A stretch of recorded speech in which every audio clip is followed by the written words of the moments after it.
We'd been looking around for a while for a place, and one of my customers had this for sale, and it was just a fluke that it was an old biodynamic farm and the history of it, so it was just by sheer coincidence that we bought it. And the guy who we bought it off had actually bought it before, and I'd heard about it, and we were a bit annoyed that we missed out, and then he decided to sell it, so we grabbed it. Yeah. So how much did you know about gardening and food forests? Probably about as much as the average person living on a suburban block, yeah, so not much, no. But wanting to learn, and we sort of decided to throw ourselves in the deep end rather than trying to do it ourselves. If we bought this, then we could learn from what was here, yeah, and learn a lot faster too. The food forest is about 30 years old. It's 3.5 acres. It's a really good size, which was why it was originally chosen. It's got a very slight slope on it, and it's dead north facing, and it's sort of square, so it's just ideal. The maintenance, I probably spend, I'd say about a day every 2 weeks. You could spend a lot more or a lot less, but I find that's enjoyable and doesn't get too much hard work. These are really nice eating, the tamarillos. They're quite a fast growing tree. They only last about 3 years, but they're really prolific. I probably get a bucket full a week off of this tree. Patangas, Brazilian cherries. That's a really nice ripe. When they're ripe, they really fall off easily. Some of the trees are so prolific with fruit. And that's a persimmon. These are pomelos. They're about half grown. As you can see, they're like a grapefruit. But the trouble with grapefruit here is you get the fruit fly. Whereas because these have such a thick pith on them, it's about this thick, which is why they get so big. The fruit fly doesn't get in, so they're a lot better for the fruit fly in Queensland. So a lot of the things are planted, whereas you might not get them in other areas, but they grow really well here. So that's what I've found too. Some of the trees which I would have liked, to put in, they don't grow. Yeah, and they just create too many problems. You get the fruit flies, and then japonica berry trees. These ones here, there's no fruit on them at the moment, but all the bark gets covered with the fruit. It's like a little round, dark grape, and they're really good too because the skin's really thin, and you think the fruit fly would get them, but don't have any problems with fruit fly compared to some of the other things. Tried growing the grapes, but they didn't work, it was too wet, and these are far superior. There's different ones like this one, and this one here's a king japonica, which has a lot bigger, sort of a little bit more furry fruit, whereas the other one you'd swear you're eating black muscatel grape, and twice as juicy. You never see them for sale though, because they've got a shelf life of about a day. So there's a lot of exotic fruit that isn't sort of well known.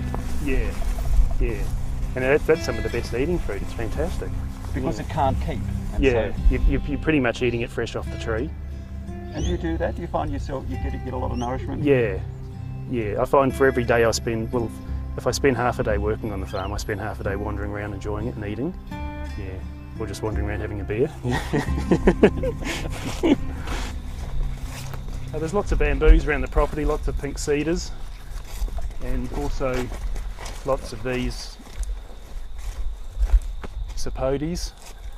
What are these here? These are white sapotes, which are like a vanilla ice cream fruit. Black walnut tree. They come from North America. They're a really tasty little walnut. They fall off the tree with a coating on them. That's a black walnut. And the one next to it's a beautiful tree with the elephant apple, which has beautiful. These open up when it's a really hot season, and they open up into these huge, big, long white flowers. What does it taste like? What do you do with it? It's not really an edible. Well, you can eat it, but I haven't. Why not? I've got too many other good things to eat. You can see the soil. See how it's just like chocolate marbles, and it's very absorbent, like a big sponge. You can pretty much just throw a whole bucket of water on there, it'll disappear in about 2 seconds. The trees don't get watered here because it encourages a lot faster root growth and a lot deeper root growth if you don't water, so the trees establish themselves a lot quicker and really get strong quicker. More Japonica trees behind you there. Every season's different, and that was another part of the permaculture planting, was things being planted in the right spots for the light. These big trees here are 2 pecan nuts. You can see they're just starting to go yellow and lose their leaves, and the reason they're planted in front of the house is because of the northern sun here. In the summer you have the leaves on them, so you get nice shade on the house, and then in the winter when they lose their leaves you get the winter sun on the house, so that's why they were put there. And that was the reason why the plantings are in a particular place. There might be a deciduous tree above it and it loses its leaves, and then the tree below it for that time of year is when it gets its fruit. So they thought about it really carefully as to what was planted.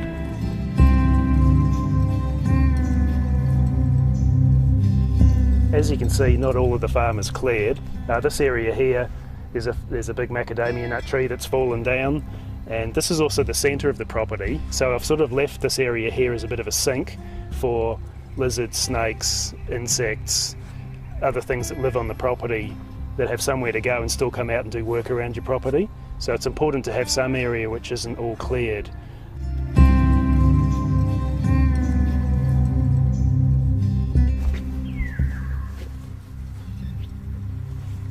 Coming off. Everywhere you look there's some sort of fruit and nut. So you just let them fall on the ground? Some things, there's so many I can't get to them. Yeah.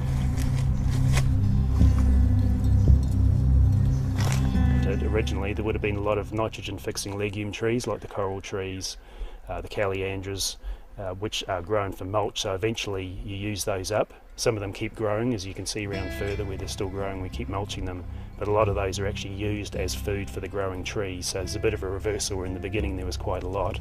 Towards the end all the fruit trees have used those up. You can see this one's got the mulch trees planted underneath it, the calliandras. A lot of them were planted very, very close to the trees or underneath it, so that you can cut them and drop them where they're going to end up, so you don't have to transport them anywhere. And there's also a lot of ground covers like this here. Some of the trees have mulch under, some of them have like what's called a living mulch, which is actually a ground cover. A lot of them are nitrogen fixing. And the other things on the farm like this here is what's called Pinto's peanut.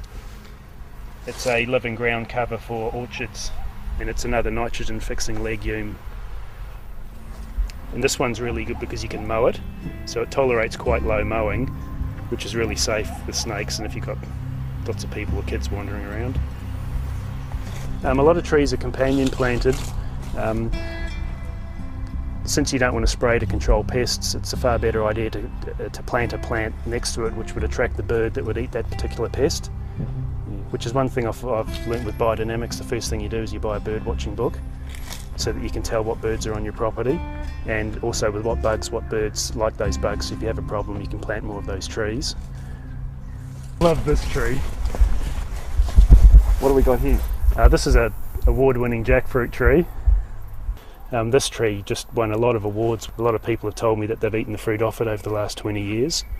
What does it taste like?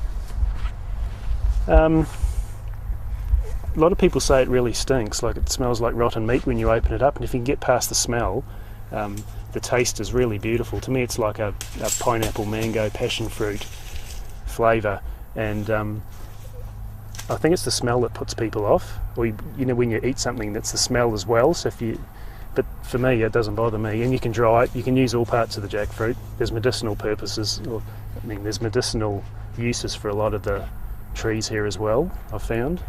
But it's a great learning process along the way, and it's really the only way to learn, is to jump in the deep end and actually go through all the problems and learn why things are happening, and pests and diseases. And have you made any mistakes? Oh, lots of mistakes, but that's also how you learn. And the experimentation with things, to actually check out if things really do work, like the biodynamics. You can see gains from doing things a particular way, and the organic side of things. So what mistakes have you made? I think the main mistake I made was trying to do too much, and I found that you actually get in the way of nature, and it's actually better to do less and just stay out of the way of nature and let it take its course. And you can't keep everything neat and tidy, and some things that need to die, it's part of the life of other plants. So the whole cycle, just learning all of that is probably the biggest thing that I've learnt. Yeah, it's galahs.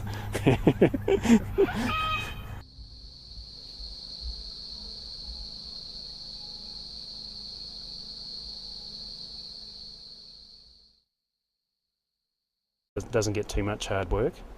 These are really nice eating, the tamarillos. They're quite a fast growing tree. They only last about 3 years, but they're really prolific. I probably get a bucket full a week off of this tree. Patangas, Brazilian cherries.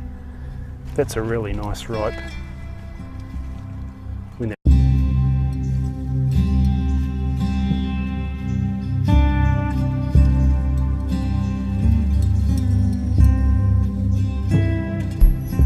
We'd been looking around for a while for a place, and one of my customers had this for sale, and it was just a fluke that it was an old biodynamic farm and the history of it, so it was just by sheer coincidence that we bought it. And the guy who we bought it off had actually bought it before, and I'd heard about it, and we were a bit annoyed that we missed out, and then he decided to sell it, so we grabbed it. Yeah. So how much did you know about gardening and food forests? Probably about as much as the average person living on a suburban block, yeah, which was why it was originally chosen. It's got a very slight slope on it, and it's dead north facing, and it's sort of square, so it's just ideal. The maintenance, I probably spend, I'd say about a day every 2 weeks. You could spend a lot more or a lot less, but I find that's enjoyable and so not much. No, but wanting to learn, and we sort of decided to throw ourselves in the deep end rather than trying to do it ourselves. If we bought this, then we could learn from what was here, yeah, and learn a lot faster too. The food forest is about 30 years old. It's 3.5 acres. It's a really good size.